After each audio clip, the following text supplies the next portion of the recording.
What's up, everybody? Welcome to Culture Binge. This is the episode for June 5th, 2019. I'm your host, Jared. With me is the Culture Binge crew. We got Surbhi. Hi, everyone. And Alec. Hey. So first up, we were going to do this last week. We got really swamped, so we were unable to do it, but we've gotten a lot of great feedback from you guys. We got a lot of great emails, a lot of great voicemails, people asking us to continue doing the show, so we are going to do it. This is going to go on live on the main channel, and then we're going to post the videos on our Wisecast channel, and then soon we're going to create an RSS feed and make this a legit Wisecrack podcast so you guys can listen to it weekly, and we're hopefully going to have all of that set up in the next 2 weeks or so. But first, we want to start with a new segment called Slaps or Chaps. So the premise of this is that does it slap or does it chap your ass? Basically, does it make you happy or does it make you sad? So, Alec, let's start with you. What's been chapping your ass and what slaps? So chapping my ass, I'm late to the game. I'm late to the game on everything. Detective Pikachu. I'm a big Pokemon fan. I waited to see this. As you know, I was very excited. And fuck that movie. I fucking hate it.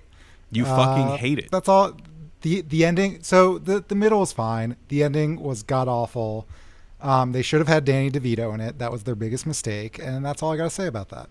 So what were you expecting? And so in the setup of the movie, you know, humans and Pokemon are living in harmony.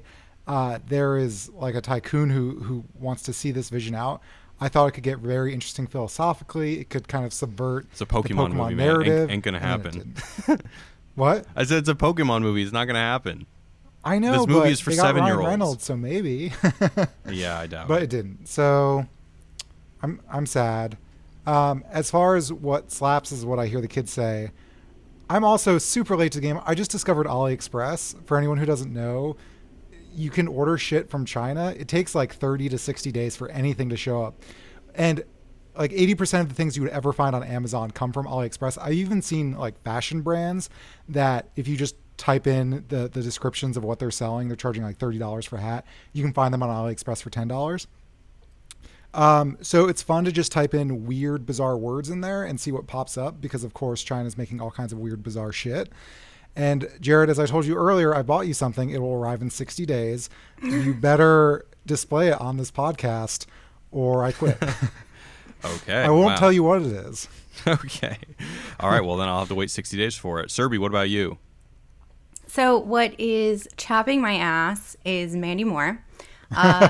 While I was reading about some of the stuff that's going on Mount Everest, I discovered that Mandy Moore recently climbed part of Everest up to base camp. And so she documented her journey on Instagram. And she wrote, "There's so much magic in these mountains. They represent adventure in the grandest form and in a language all their own. There's no way to distill this experience down to a few sentences. There's no way to encapsulate what coursed through our veins and brains living in the mountains this past week." And I fucking hate Mandy Moore, like, to begin with. And then I just hate that she documented this, picked up a thesaurus, and just decided to go to town. So, yeah. I hate when Mandy Moore. Famous people discover what I've already liked. Not that I have a special connection to Mount Everest, obviously. But, you know, like when Taylor Swift decided New York was cool, I was like, fuck you, Taylor Swift. But yeah. Okay. And what slaps? What slaps my ass is... I don't think that's the phrase, but you can use it. Oh. That's what me and Alec were arguing. It's like the objects are different here. So this doesn't exactly work, but we're going with it anyway, at least for today. Okay. So recently, burnout was just classified as an occupational phenomenon. And that makes me really happy because I think for a really long time, people perceived burnout as like something very like casual. It's like when people say like, oh, I'm so OCD, I organize my closet, or oh, I'm so OCD, I like wash my hands like as soon as I come in from the house. But burnout is something like, it's something that I've dealt with and am currently dealing with. And I do want to disclose that I do not work for Wisecrack full time, so I don't have burnout because of them. But I think it's really good. It's unfortunately not classified as a medical condition yet, but I think this is a step in the right direction. So what do you think the ultimate end of that will be? Is it that burnout is something that companies have to confront and, perhaps mandate more time off for employees if they exhibit certain symptoms?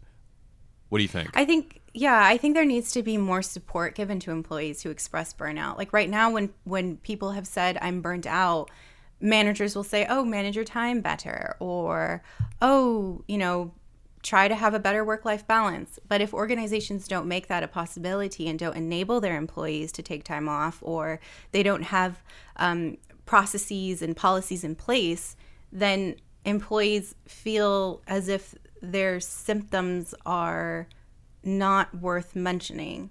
I also think that by classifying it as a occupational phenomenon, it helps employees identify what they're feeling, and it helps them feel relieved in a sense that it's not just stress, it's not just a lack of energy or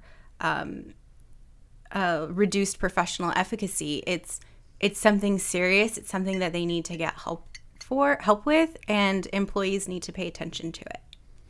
I totally agree with that. I agree with all this. The cynical part of my brain is like, oh, now that this is a medical diagnosis, is this like, can you get workers' comp for this? Can you see your boss for this? That would be very interesting.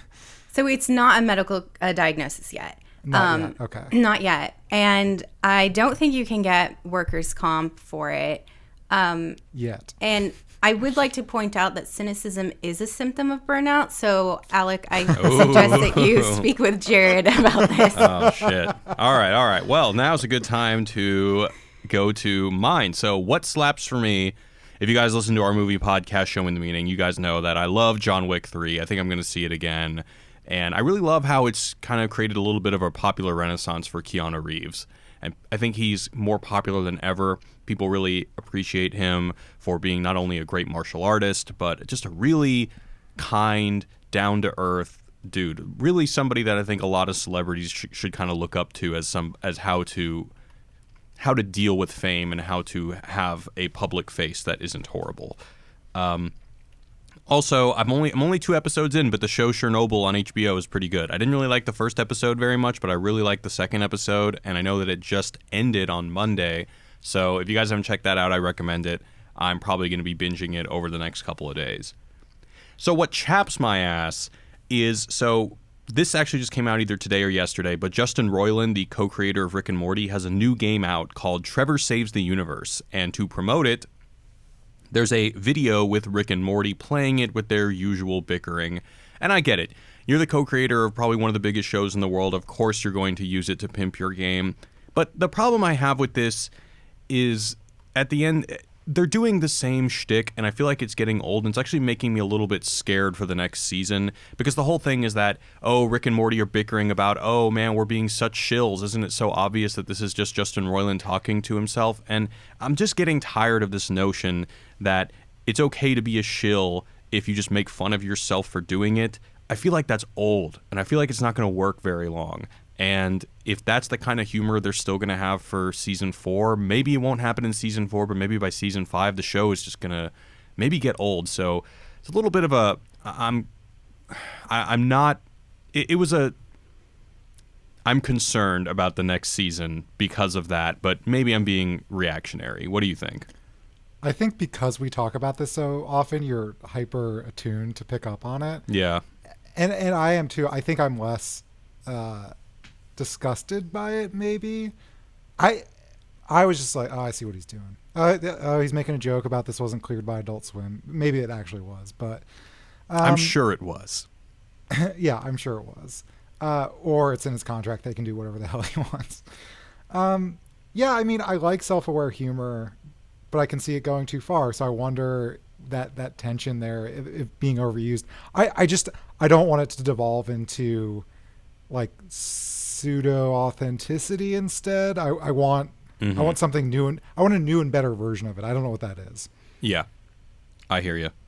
All right, cool. So we're going to move on to the main stories that we're doing. Now, because we were doing this last week, the first story that I have brought in is something that's kind of last week's news, but it's something I feel pretty strongly about, so I still wanted to bring it in. So I want to talk about video games. So Maybe you've heard that on May 25th, the World Health Organization officially voted to adopt the latest edition of its ICD, or International Classification of Diseases, to include an entry on, quote, gaming disorder as a behavioral addiction. So basically what qualifies this as a disease is that people can't stop playing video games to the point where it interferes with school, work, family life, etc. And I don't know, as is common, I think people generally don't give video games enough credit for why they're so appealing and so addictive. The claim that video games act as a kind of escapist opiate that enables people to avoid, quote, real-life problems, that's not necessarily invalid, but I think there's another side to it that people don't consider in their sprint to judgment. I contend that video games are perhaps the most fulfilling labor our generation will ever experience, because people like to engage in things that they're good at, but more than that, they like to get better at things and to be rewarded for getting better. So I think so many people in our generation are stuck in unfulfilling jobs. There are English PhDs that are hired as social media managers. There are Uber Lyft drivers, telemarketers, etc. There's even a whole book called Bullshit Jobs that one of our researchers is currently reading for a video. But these jobs don't really foster any development of skill, or at least any complex skill that would contribute to any personal development. If one were to say that labor affirms our species being, the jobs of the 21st century probably aren't very good at that, or just don't. But video games, on the other hand, are all about increasing skill and being rewarded for that increase in skill. So, for example, I just recently finished playing Sekiro, and I had to, as people say, quote, get good in order to win. And some bosses took me a week to beat, but I gotta tell you, the feeling of finally beating Owl or Genichiro was some of the most intense feelings of excitement, relief, and accomplishment that I've felt in a while. And this phenomena of having specific reachable goals that will translate into a real reward is something that too few people experience in their real lives. I mean, I feel like if you want to get a promotion, it's probably going to be a combination of getting your boss to like you enough, or hitting numbers that are largely dependent on outside factors that you can't control, like how much client budgets are, etc. And your efforts can kind of feel futile.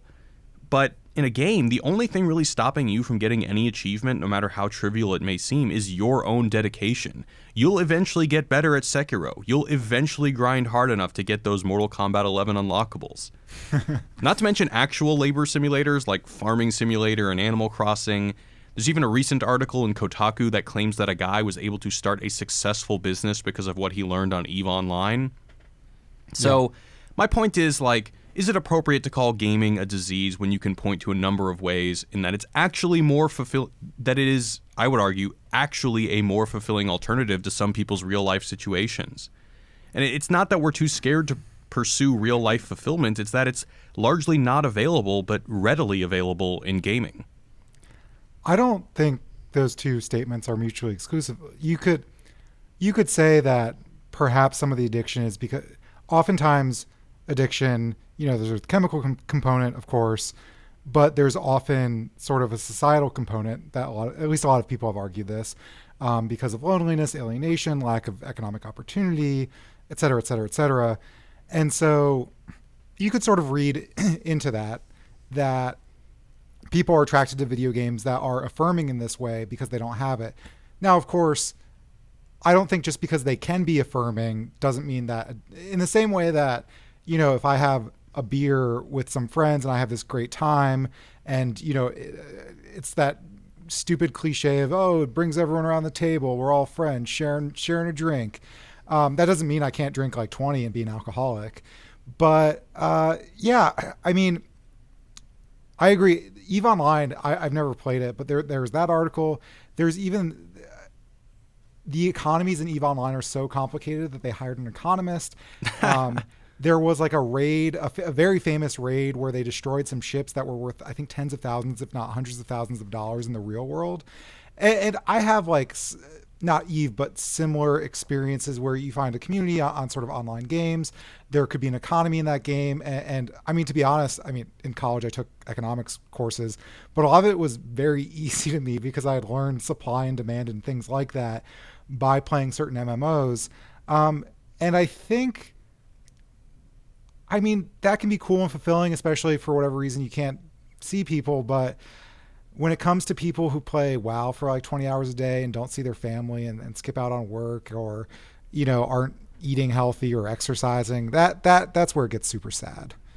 Yeah, it's a problem. I just don't understand what qualifying it as a disease can really do in fixing the problem. Well, I think when it's a disease, it's probably something that insurance has to pay for. That, yeah, I think there's a lot of it, right? Insurance can pay for it. Doctors can recognize it as a thing that needs to be treated right.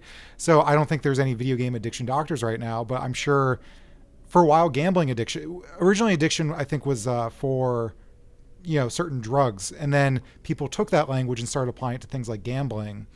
And after a while, I'm sure because that existed, psychologists thought, I'm going to study this, I'm going to publish papers on this. And now we have ways to treat people with a gambling addiction. I think for people dealing with that kind of stuff with a gaming addiction, I think that's super important. Obviously, I'm not trying to demonize games here, but yeah, that happens. I agree with Alec. I think that by classifying gaming addiction as a medical condition, it allows therapists to identify the compulsive tendencies that people have, and also people who turn to video games for temporary pleasure, they might also be prone to other medical conditions like anxiety or depression. So I think this is an attempt to help therapists discover comorbid conditions. So it may not just be gaming addiction. They might turn to games because they're depressed or because they have anxiety, or perhaps they're mourning the loss of a loved one, in which case they need grief counseling. So I don't think it's just about gaming disorders. Oh, sure. I mean, once again, I think that, like Alex said, if you're drinking one beer, that's great. If you're drinking 20 beers a night, then yeah, you've probably got a problem. And I think you can appropriately apply the same standard to video games. Do you remember, what was it called? There was a chat app. This was in the days of AIM. It was for video games. It was called like X something. Anyone in the chat, please help me out here. But it used to log how often you play video games. And I played way too many video games. I don't know if it was an addiction necessarily, but like thousands and thousands of hours playing a specific first-person shooter. And I just remember one person had played WoW. I think at the time it was 600 hours. And I Googled how long it took to learn a language, and it was like 400 hours. And it just occurred to me that this person, and me as a result, like could have learned Italian or Chinese or something like that instead of playing this game. It's Xfire. Thank you, Scuziel. No, I'm not familiar with that. I don't really remember that. I guess my point is, why do we decide, like, so for example, is like workaholism, is that a word? Is that also something that the World Health Organization classifies? Because I feel like if someone was playing WoW for 20 hours a day, but they were able to mine Bitcoin and make a living off of it or something like that, which would probably perhaps be more fulfilling than a social media manager job, would it still then be an illness? Or would it just be, man, this guy, really likes to work? I haven't answered that, but Surbhi, if you want to... I don't know. I think I guess I don't really quite understand your point, Jared. Like, I guess you're trying to determine at what point do we cut off, like, extremism, like when it comes to activities. Is that correct? Yeah, that's apt. So I suppose I see, like, workaholism, if that's a word, different from gaming disorder, because gaming disorder feels like a compulsive activity to me, whereas with work, I mean, I guess some people do work 24/7, like they do feel that need, but is it a need because they like to work, or is it because they feel they need to keep their job? Like, what is the motivation there? I mean, I think people's relationship to work is probably as versatile as people's relationship to gaming. Well, yeah, you can think about an entrepreneur like Elizabeth Holmes type, who every single second is that. So obsessed with her. I think. Well, I think the interesting thing, like, I forget what the international one's called, but the DSM is another good example. It's massively helpful and does all these things, but there is a sort of criticizable element in that. I think we often oftentimes what is like a productive, healthy individual happens to be what is good for society. And because society is built on our current economy and things like that, it's like what's good for the workforce. So if we're classifying burnout as a disorder, there's probably something in the back of a lot of people's minds that this is bad for the economy. People are burning out, that loses economic activity and stuff like that. So if there is a hesitancy to label like compulsive working, it's because it is quote unquote good for society, where society doesn't value people playing games all day.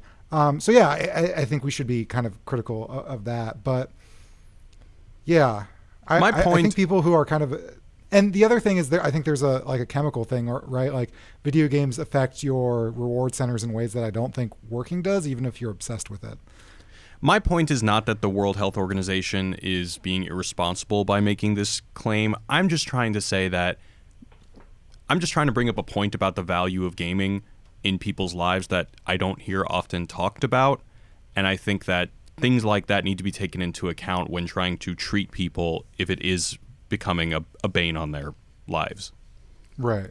So like if somebody were to go seek therapy for a gaming addiction, the therapist shouldn't immediately discount it and say, this is addictive, like you should. It's not the same as doing heroin is what I'm saying. Right. So maybe like identify the aspects that bring this person joy, like figuring out what are they, how is their life enriched as a result of having like leveling up or doing something. Yeah, and if that can be perhaps, I mean, if video games really are having a really harmful effect on this person's life, if some of those things can be targeted towards elements in life that would perhaps not be so harmful. But I want to fight you, Jared, because this is going to be controversial at first, but hear me out. I don't know if it's easy to say it's not as bad as heroin, and hear me out. I know it's a crazy claim. But okay, so one of the big things with addiction is you become disconnected from your friends and family. You lose a sense of social life. You become isolated. Video games, checkmark. Heroin, checkmark.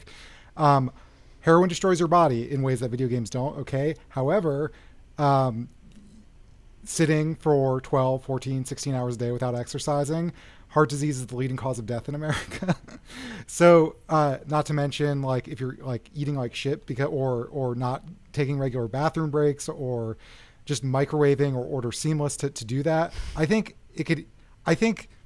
obviously they're destructive to your body in vastly different ways, but I'm not so sure we can draw that line. And I think to your point about what if it's rewarding, I mean, the whole thing is like, it's that extra thing. It's not that it's just rewarding. It's that it destroys all these other elements of your life. It destroys your health, your relationships, all these other things, and you become isolated. And I'm sure there's other things that actual addiction experts could talk about. Well, I think an important distinction is that gaming can build a really productive community with other gamers, that people share experiences, and that can actually develop into real world communities, even person to person.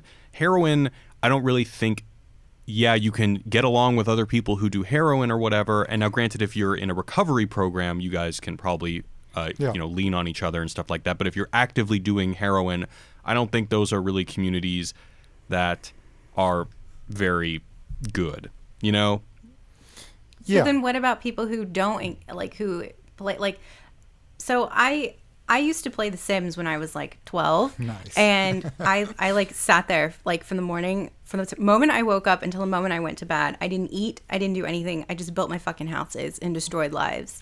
And to me, that was like the greatest joy in my life. I was like, fuck yes. Like, I feel like God, like, this is so great to me. And there was no community. So then in that sense, is it kind of like heroin? Like, I didn't build a community, like, not one that like engaged back with me. Yeah, I mean, but you could have searched for one, right? I mean, there are Sims message boards. I'm sure even in, this stage of the internet, there are Sims meetup groups. There are probably Sims clubs, especially if you live in California. There's like a meetup for literally everything. But obviously, it's probably not as graceful as if you're addicted to an online game where the community element is like built in because you're always interacting with other real people. But I see your point. All right. Who's next? I'll talk next. So this topic of discussion is how Instagram is ruining not just Instagram. We're all ruining nature. This particular story from NBC News. A protected area in Iceland is forced to close due to overwhelming amount of tourists, thanks to a Justin Bieber video. He recorded the music video there. So currently there's a large sign that warns motorists that Iceland's, and I cannot pronounce that, begins with an F, canyon is closed to visitors, but drivers keep on coming down the narrow gravel road. The music video was from Justin Bieber's I Show You. There is now like a park ranger that guards it, and people bribe her. Food, this is a quote, food from people's home country is the most common bribery. But she recently turned down a free trip to Dubai in exchange for looking the other way at trespassers. Now, and here's just like, so this story is mostly about kind of like over tourism. So the article contextualizes last year, 2.3 million tourists visited Iceland compared to 600,000 8 years ago. The 20% annual uptick in visitors has been out of proportion with infrastructure that is needed to protect Iceland's volcanic landscape, where soil forms slowly and erodes quickly. This is connected to a lot of things I've been noticing recently. And you experienced this, Jared. I'd love for you to talk about this. There was a super bloom of poppies, I think, near LA or in LA, and people were stomping on them and destroying a lot of the flowers so they could take the best selfie at the best angle. And then just two quick other examples. There was one specific hiking spot, or an article, I should say. Hikers are now turning off geotagging on Instagram because if they find a great secluded spot, people will trample it and ruin the whole spot, leaving garbage or just overusing the path because it's been made popular. But yeah, Jared, talk a little bit about your poppy experience. Yeah, so that super bloom that you're talking about, I went to it about maybe a month and a half ago. And, well, first of all, I feel really bad for the workers there because I don't even know why they don't have megaphones, but they're constantly yelling at people from, far away to say, stay on the path, stay on the path.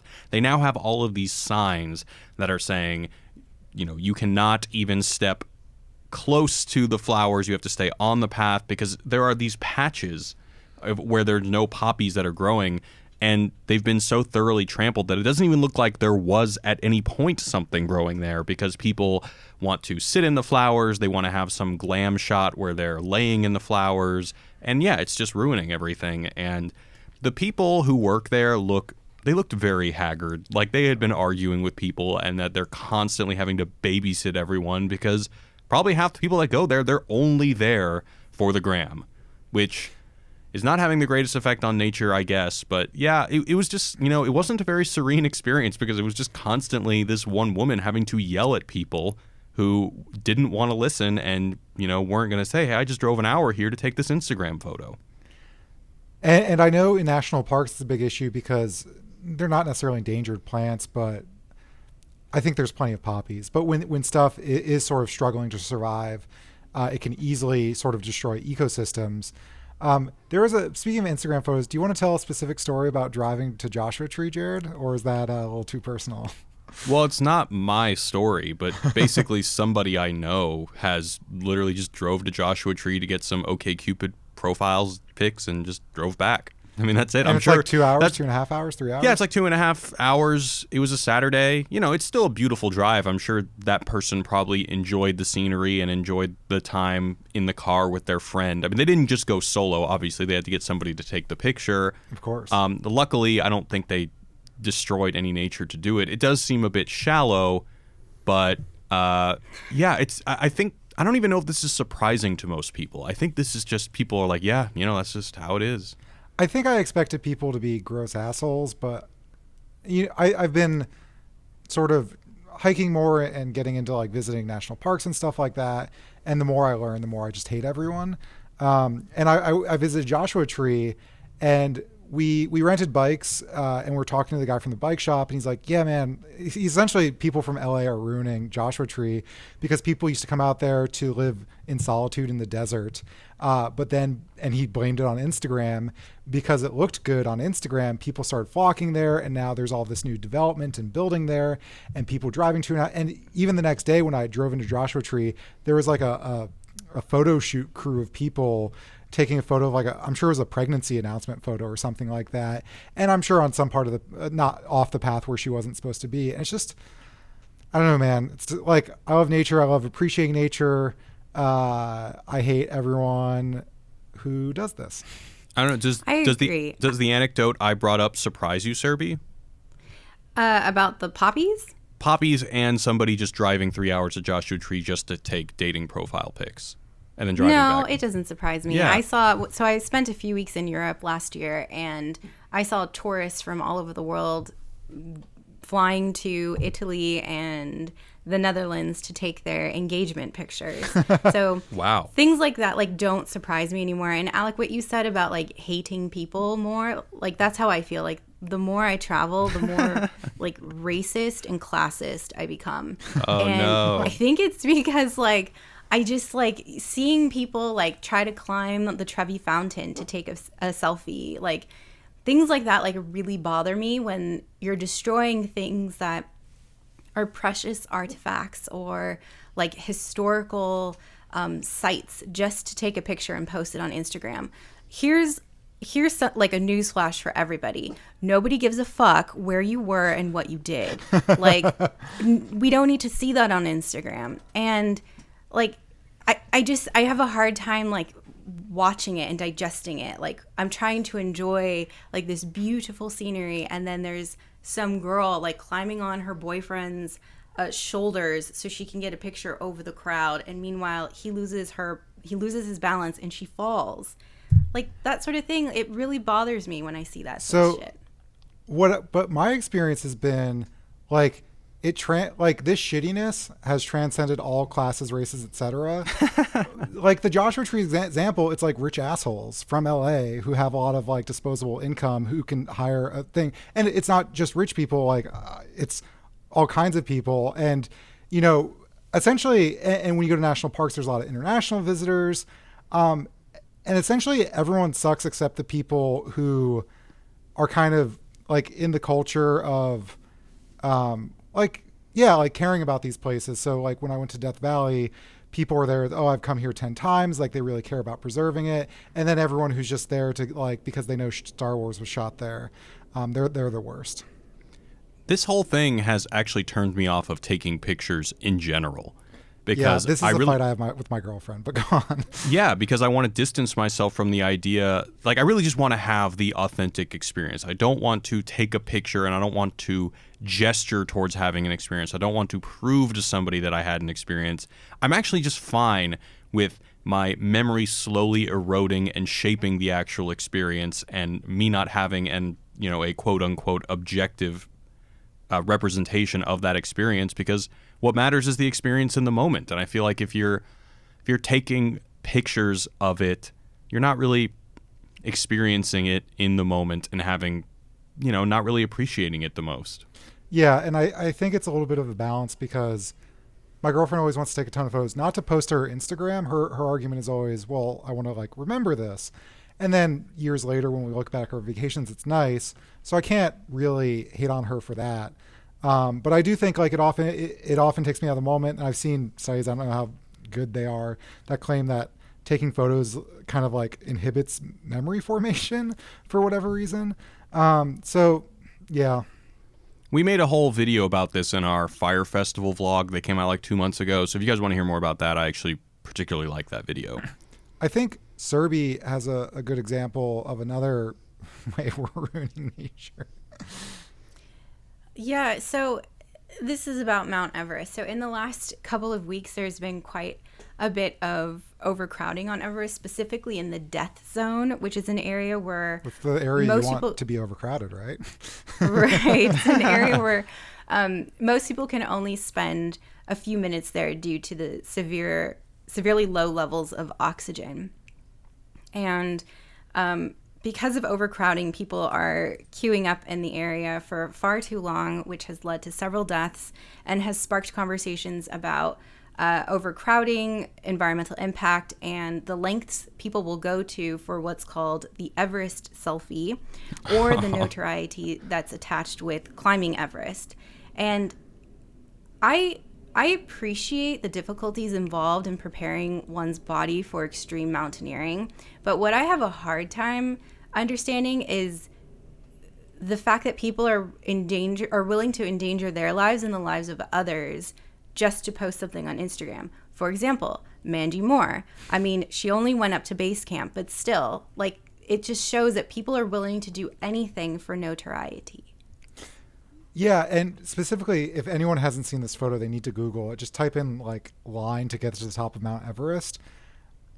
It's literally the peak, and there's 50 people in a straight line. Where, I mean, I'm sure it was amazing to get to the top of that, like as the lone person. But now it's almost like going to Disney World, but you can die, I think, and I think it ruins. Yeah, like the thing, which is to climb the tallest mountain on Earth, has been supplanted by the image of the thing. Again, like the Fire Festival video, it's like that book White Noise, where it's like the image of the barn has supplanted the barn. And I think when it comes to the peak of Mount Everest, etc., it's this. Yeah, it's almost as if we've all become achievement hunters, and Instagram is like basically the like PlayStation achievement site or something like that. Yeah. But, you know, it doesn't even matter. The achievement itself doesn't matter. Really what matters is just like, you know, getting that extra platinum trophy or that gold trophy, and that's kind of the gross part. Yeah, what's interesting about there's also all these documentary like Free Solo, Dawn Wall, specifically Free Solo. What's weird about that is it's also an achievement. It's like a thing to check off, but you're doing it alone. And if you die, unless you happen to be shooting a documentary, just no one knows about it. So I could be wrong, but my understanding is essentially when people climb these mountains, do people just take their word for it? Like it's like a pretty tight knit community and they trust each other. I feel like they usually have somebody photographing them. Or, I mean, I guess if you take a picture of yourself at the top of the mountain without any harness, unless you got a helicopter up there, it's pretty safe to assume that someone really did it. Sure. Maybe. I don't know. Yeah, I'm actually curious as well as to, there's so many of those documentaries. There's Free Solo, which came out in 2018. There's The Dawn Wall, came out in 2018. There's The Climb, that that came out in 2017. There's Maru, that came out in 2015. There's Everest, that also came out in 2015. What is it about these documentaries that people are so fascinated about? Is it just that these people are just so ballsy and such daredevils that we just are amazed? I think it's the lack of self-preservation instinct to me that's fascinating. I don't even drive on the freeways because I don't want to be surrounded by people operating heavy machinery at high speeds. And I think maybe that's it. Like for me, that's why I would watch one of these things. Like, oh wow, like he just really doesn't care. It's like driving on the freeway, but 1,000 times more dangerous. Yeah, being comfortable with that kind of proximity to death. I get it. You know, it's well. Also, I think there's achievement porn might be the wrong word, but like these people are incredibly talented. Like just to see someone be the best at a thing. I don't like sports, but I think that's why people watch sports, to watch someone who's really good at a thing be good at that thing. Same thing with Twitch streaming, and to watch these people or a story about these people climbing up a mountain with no safety equipment. Like it's super impressive. Like I don't want to take anything away from that. Sure. All right, what do we got next, fellas? I think we should talk about Apple. So okay, yeah, I could have said this chap my ass, but I'm not really affected by it. More intellectually, it chaps my brain. So Apple announced a bunch of new stuff. What I'm particularly interested in is a $6,000 new Mac Pro desktop. Fine, fair enough. $5,000 for the monitor, and my favorite part, $1,000 just for the monitor. Now they're all like $5,000. No, just for the monitor stand. It's $6,000. Yeah, the monitor stand is $999. Let's call it what it is. It's $1,000. Yeah. Besides this being ridiculous, what I think is interesting is I read an article a while ago. Apple has reached this interesting point where it's harder and harder to sell more iPhones and things like it.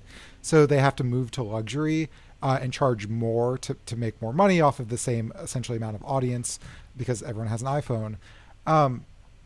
What I think is interesting about this is like Apple's always been a kind of luxury item, but at the same time, like Starbucks is not at all a luxury.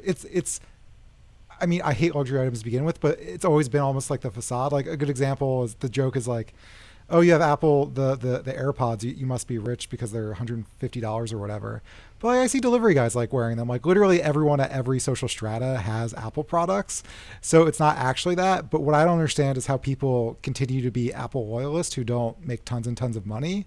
And like, yeah, I have friends who are like incensed by the price of the new iPhones, for instance. I'm like, what are you going to get? They're like, yeah, I'll stay on Apple. You know, my cloud is there. Okay, so I have something that might explain this a little bit. So I read an article a few years ago. It was an interview with this cultural historian, I believe, and she drew parallels between Apple and cults.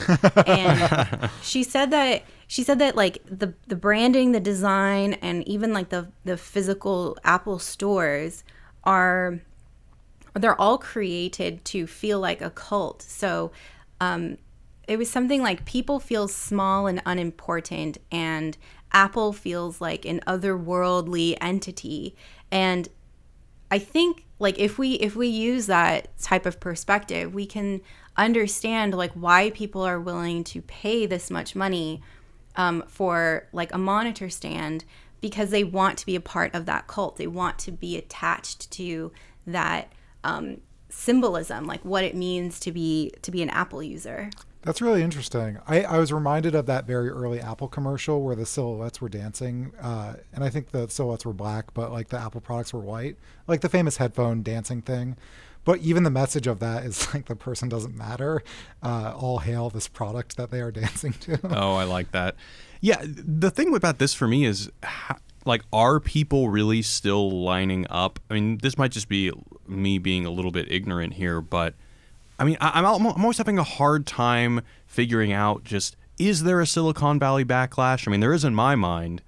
I feel like at least more than in the last 10 years, people are more skeptical about Silicon Valley, not only with their whole data and privacy nightmare, but also just that, yeah, they are selling us things that are way too expensive that we just don't need.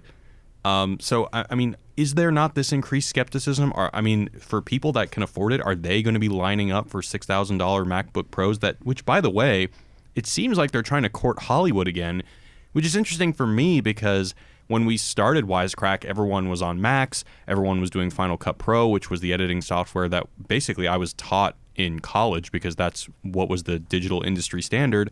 And then Apple released Final Cut 10, and it was a big piece of shit, and everyone was really pissed off about it. And then Apple just stopped updating Final Cut 7, either Final Cut 6 and 7, and they basically just said, fuck you, filmmakers. So then everybody went to Adobe, and even today, all of our stuff is edited on Premiere, and now they seem to be building like a super prosumer computer to court that demographic once again. I mean, to me, they've already lost my business because, you know, that was like a good, 7 years where they said, fuck you guys. But it is interesting that they're like, yeah, I feel like this is also relevant to the Firefest video where it was like, this is something for everyone, but it's also something for the elite. Well, one thing that I think is, I often think about the way, not just Apple, but lots of companies are kind of holding people emotionally hostage. Now, on one level, that's I've had an iPhone for years and years. I guess I'll pay this $1,000 or I'll go on some payment plan with my carrier.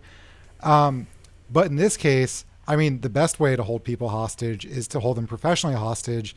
If you work in an industry where the industry standard is, if they could do this, right?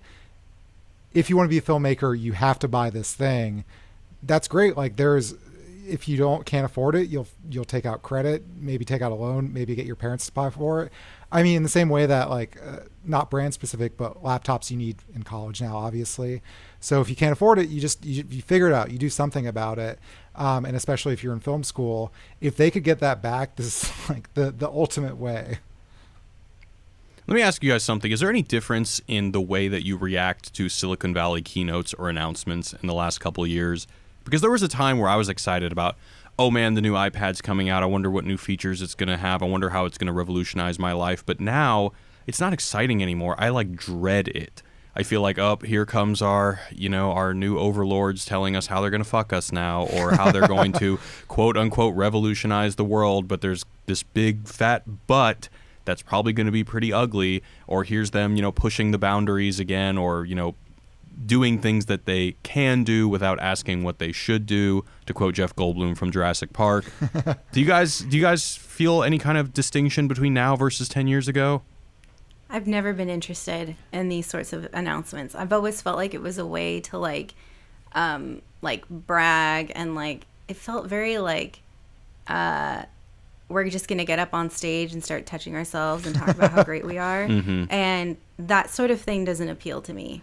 I hate to be like, oh, I'm so cool, but I was similarly, I never had an iPod. I had like the bootleg MP3 player that I bought by selling candy, probably against school rules. But anyway, yeah, I just never cared. Even today, like I shamefully or not shamefully play a lot of Pokemon. There was like the big Nintendo Direct, but I just saw the tweets and immediately decided I also didn't care, even though I'll probably still try to play that game. It's like, oh, we announced these new Pokemon. I don't give a shit. Like, I want to play the game. That's all I care about. Oh, see, I still care about video game announcements. Those still excite me. But when it comes to just consumer products for professionals, or even like when Facebook has a keynote saying privacy is the future, I just don't fucking buy one bit of benevolence from them. Yeah. And I think especially Apple at this point, it's probably getting ingrained that here comes bad news. Yeah, for sure. All right, let's move on. Is this going to be our last thing? Yeah. All right. So we're going to talk about incels, because Surbhi told us that she doesn't know what an incel was. And there was this very long article in The Cut recently, very long, that talked about how incels are now undergoing plastic surgery to make themselves look more attractive. So, Surbhi, did you actually do what we requested and not look it up? She was supposed to not look it up. You did not look it up. I did not look it up. I did not ask anybody. I've been very good, and it's been driving me nuts. So have you never heard the word incel? No. Like, it's just a foreign word. You don't even know how to spell it. It's a foreign word. Like, if I had to guess what it's about, like, I would think it's something to do with, like, terrorism or... It can get there, but... So incel stands for involuntary celibate. Basically, these are people who just congregate on the internet and talk about how they're frustrated because they can't make romantic connections. Yeah, so go ahead. Involuntary celibate. So they're just... do they try? So they want to have sex, but they try and they can't. And sometimes sometimes they are trying and can't. So they're having an extended dry spell. But sometimes, depending where you go down the rabbit hole, it's like, I've given up, and there's different names for that. I think it's the black pill. Yeah, so this article... But there's one that's like, no, I'm an incel, but at this point, I'm an incel for life. Never going to happen. Not going to try. The interesting thing about incels, the history is really interesting, because it started off as this kind of wholesome thing where this woman... really couldn't meet someone at college, so created like an online community, like almost like a support group of people, like how to make like genuine connections and go on a date and all this like fun stuff. And then she left because I think she found a girlfriend, and then it was just taken over by very angry people. So there's like a lot of, so now it's turned into this thing where essentially, and these are their words, not mine, like all women are whores. They only want to fuck like the hottest dude. The only difference between a Chad, which is the name for a very attractive man or conventionally attractive man, and me is like a few inches of jawbone that has faded my sexual existence. And Stacey's are the attractive women. And essentially like all of society is a con and all this stuff. Recently in the news, like some incels have gone violent and gone on like shooting sprees, depending on like, again, how far down the rabbit hole you go. It just leads to like all these crazy directions. So like on one end of the spectrum, you have, and maybe these people are still there, the sort of like, I'd like to know how to talk to the kind of people that I want to date. And then there is like, women are whores, I hate everything. So that's an incel. Ask us your questions. So I just, why do people self-identify as this? Like, that's, first of all, that's weird to me. Second, why would you want to make this a part of your identity and like embrace this sort of culture and life? Like, the anger is weird to me. Like, maybe you just haven't met somebody, the right person to hook up with, or maybe it's something to do with your personality. If you are the type of person who says all women are whores and the only difference between me and a Chad is 2 inches of jawline, there's clearly something wrong with you. Like, you probably need to engage in some serious self-examination and introspection to determine perhaps it's a personality trait or several that turns you off, that like makes you unattractive to men or women. So, okay, so to answer your first question, I mean, I think this is just what the internet does. It gives a voice to common modes of thought previously kept silent. I don't think that this... But as far as the identification, though, you could see in a world a support group, right? Like, let's just, I don't know if you're single or not, Surbhi, but like, let's say you were and you hadn't been on a date in a year. You might like join a group of people to be like, all right, I'm going to get myself out there. I'm going to talk to other people who are dealing with similar struggles. Like, that's like a fine and normal thing. Yes, I agree. Anyway, continue, Jared. Anyway, so this article it follows the story of a guy. His username is Truth for Lie. And it's actually a really sad story. So it talks about how these incel communities have congregated around a particular plastic surgeon who they worship. And it's a guy named Dr. Epley, who I think his practice is in Indiana. And people who are active on these message boards are flying from all around the world to get plastic surgeon by this guy. And it's really interesting in the article, he had no idea why he was so popular and why people were coming. And then when he found out about, I think a reporter came to him and said, hey, you are a celebrity on these forums and you've kind of become this icon in this subculture. And he was like, at first he was like surprised, and then he was like, okay, this makes sense why a lot of my clients lately have been a bit troubled. But at the end of the day, he kind of came to the conclusion that my job is not to ask questions, and I'm not a psychiatrist. I'm just a plastic surgeon. But he did say that it made him ask questions about if people's mental well-being should be considered before doing this kind of surgery, because he apparently had a really bad legal snafu with a woman who claimed that his surgery had done some sort of permanent physical damage to her, but then it went to court and it turned out that that was actually a lie. It had nothing to do with his surgery. And that woman actually killed herself before the final court date.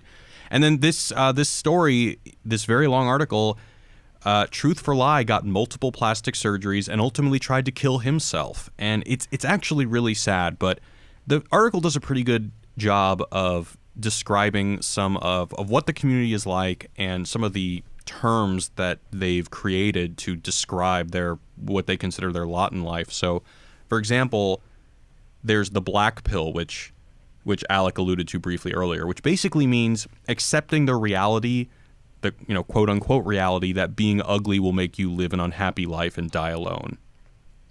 There's also terms like, I think I'm getting this right, oneitis. It's oneitis. This is a disease of romantic obsession that enslaves men.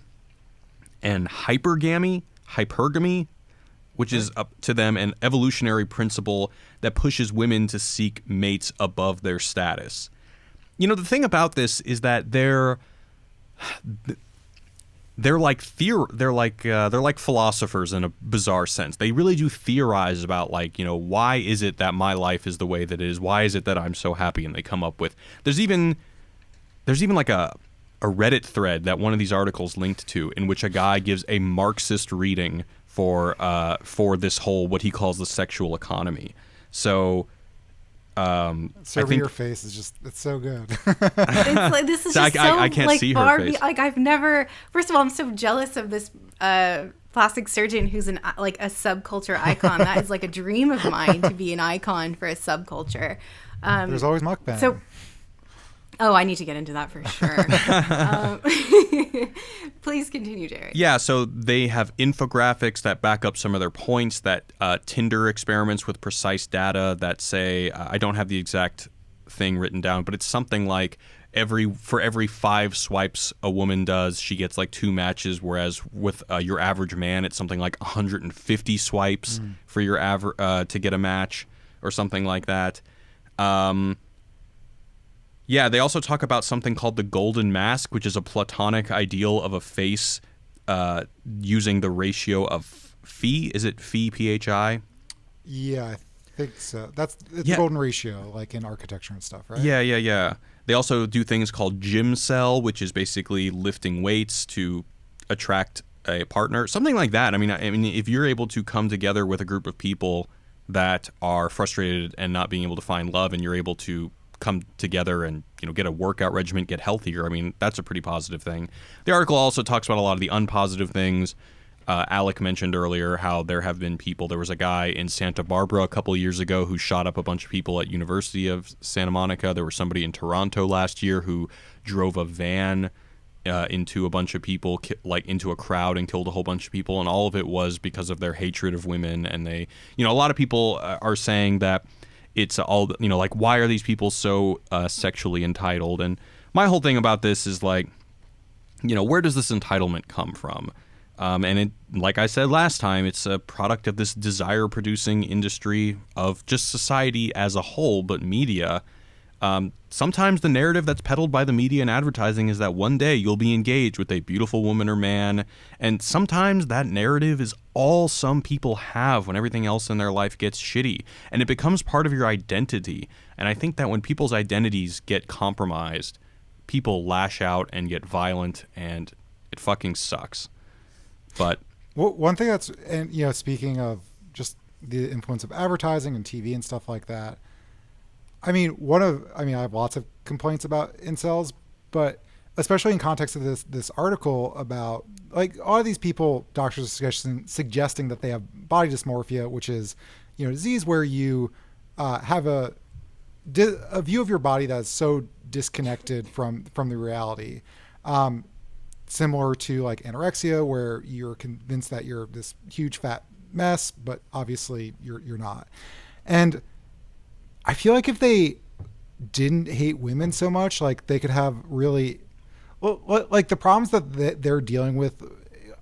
Surbhi, I want to show you some pictures. Maybe now, I don't know if you can see stuff right now, but like in this article, there are men, and they're not. I mean, they're not like Brad Pitt, but like they could get a date. So what I'm sending you, Surbhi, is so the image that you have, because I saw it earlier, they Photoshop themselves to show their plastic surgeon, this is what I would like to look like. So the image on the left is what they actually look like. Well, this is like the jaw, but like, if your jaw and your forehead was exactly the way that like a Chad is, this is what you'd look like. How are you sending it? I sent it on Telegram in the... Okay.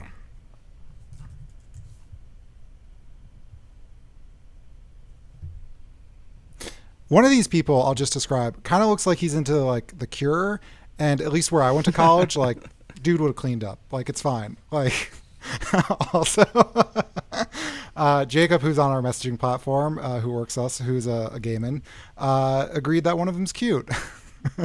Yeah, like I would say both of these guys. So one is before and after. Is that correct? It's not the plastic surgery. They Photoshop themselves to be like, see, if you were just born this way, you would have all the women you've ever desired.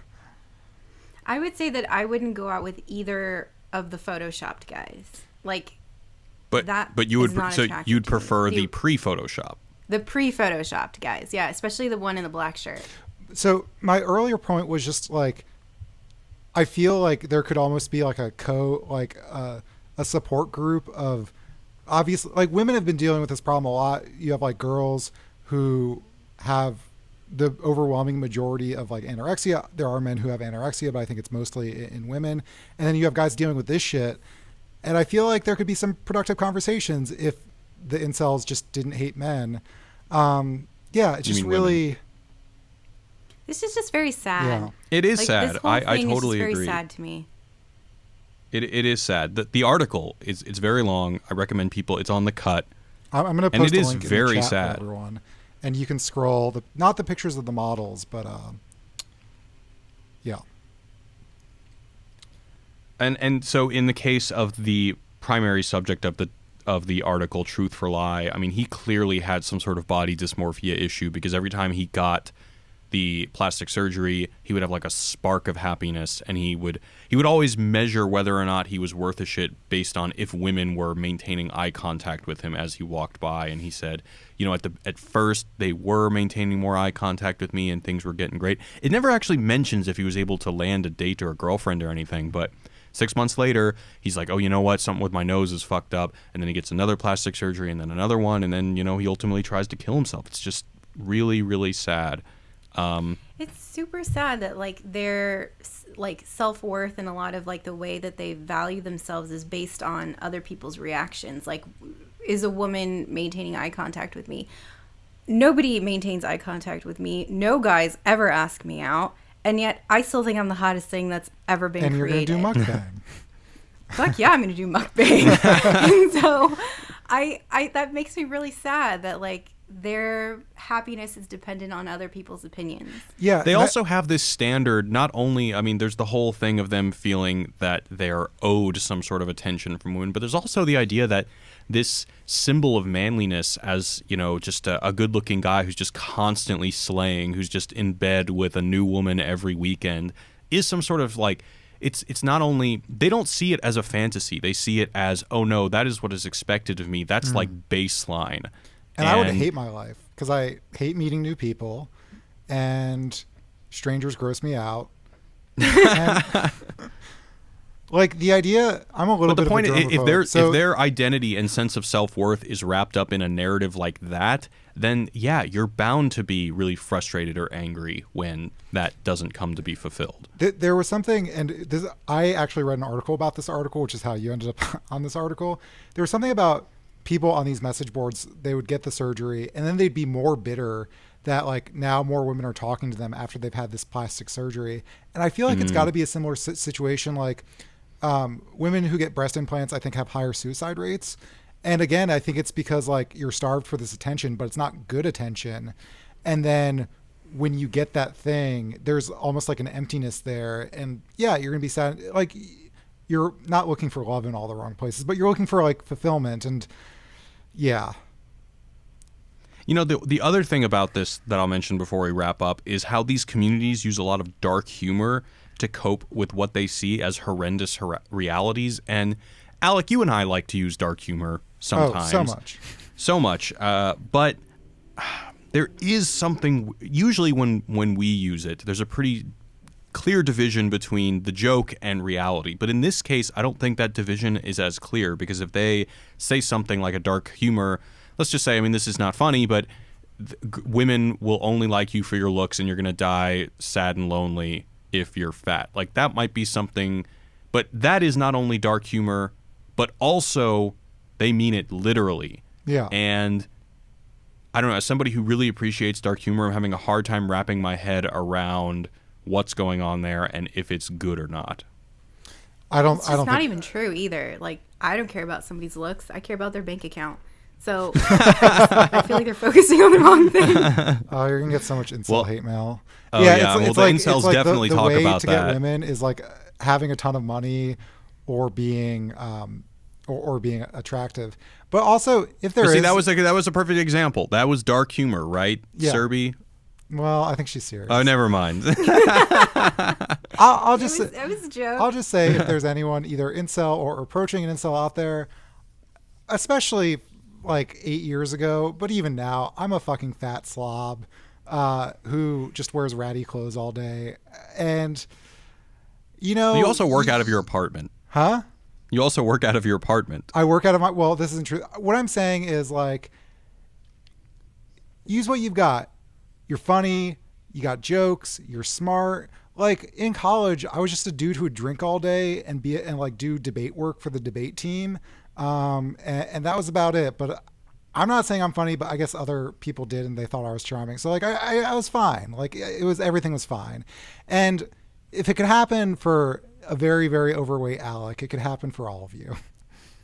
And I will say, as a woman, you probably think I'm a whore, but I would like to speak here, is that I've been attracted to both conventionally and unconventionally attractive men. So you don't have to look a certain way in order to have a girl be interested in you. You don't have to be a certain way. If you're kind and caring and you have things to say, women will be interested in you. So please don't send me incel hate mail.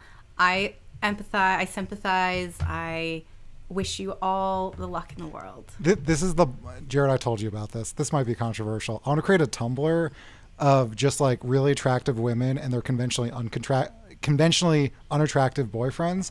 So like Kristen Bell and Dax Shepard, no offense, Dax Shepard, I would never say this about you in any other context, but you're not attractive. Or that guy who used but people to are date just going to say Ariana he's Grande. a celebrity, Huh? he's rich, blah. Yeah, but we already talked about this. But she's rich. She doesn't need his money.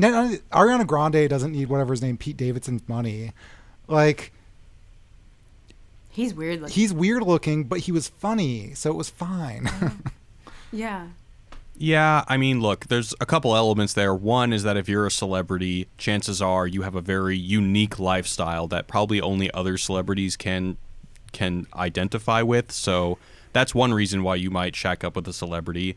And yeah, I mean, I don't think it's irrelevant. I mean, look, I don't think that Ariana Grande would be dating Pete Davidson if he wasn't famous, but that's not to say that she's only dating him because he's famous. But the reality of the matter is they probably would have never even have met if he wasn't famous. Right, but the point is, like, Ariana Grande could theoretically, hypergamy or whatever the fuck it's called, like, date, like, the hottest guy possible and goes for this guy. And I mean, there are But they all have, whether it's, so maybe it's not just only on looks, but these people do have some sort of social capital. You can get social capital from Sure. looks, from having a good job, from being famous, from being the son of someone famous, all sorts of stuff like that. And they have some leg up there. They're not just some random person who lives in the middle of nowhere in like some Eastern European country or even somewhere in America who really has just a very base level job and isn't terribly good looking. Like, what do you tell? I don't think that Dax Shepard is really going to be a symbol of inspiration for those I still people. think you could, and I whenever I end up thinking about incels, I notice this more. I walk down the street and I see, and it goes both ways, but I see very conventionally attractive women and their ugly ass boyfriends. Well, you I've just don't also know the seen context. very attractive men with ugly ass girlfriends. And again, I don't normally think that way about people because it's a shitty way to think about people. But in the context of the incel conversation, it's like, no. It's literally like, and even the pictures of these guys, I'm looking at them like, oh, I've seen a guy who looks approximately like you in a happy, healthy relationship. I think looks are great, like, at the onset, but what sustains a relationship is personality, and it's how you treat people. So, yeah, the conventionally good-looking guy may get like a second glance, or girls may look at him a little bit longer, but if he doesn't have a good personality or if he doesn't have anything interesting to say, I guarantee it, most women would not be interested in a second date or a third date. Yeah, but I think the myth of male virility that these people are aspiring to is, man, I'm going to go to a bar, wink at a chick, and then one night stand, hell yeah, that is conquest. Like, Yeah. I think that is the standard from which they're saying, like, why can't I have that? I mean, I'm assuming I've not spent time on these message boards. I've only really read this article, which was pretty thorough, so. Yeah, that's fair. Yeah. Well, good luck if this is you. Hey, it is fucking hard out there. I'm not going to say that It dating is. is easy for anyone. So, and I think that, I mean, I can't really say that it's harder now than it was in the past. I want to say that, but of course I have no frame of reference for that. But anyway, guys, we're going to go ahead and wrap it up for today. Thank you guys so much for listening. If you guys want to send us any emails, we don't have an email set up, so you can just still send it to our movie website, so movies@wisecrack.co or info@wisecrack.co. They both go to the same mailbox, so we'll get it either way. Or you can leave us a voicemail at 213-534-8807 or 21-ELFGUT or ELFHUT07.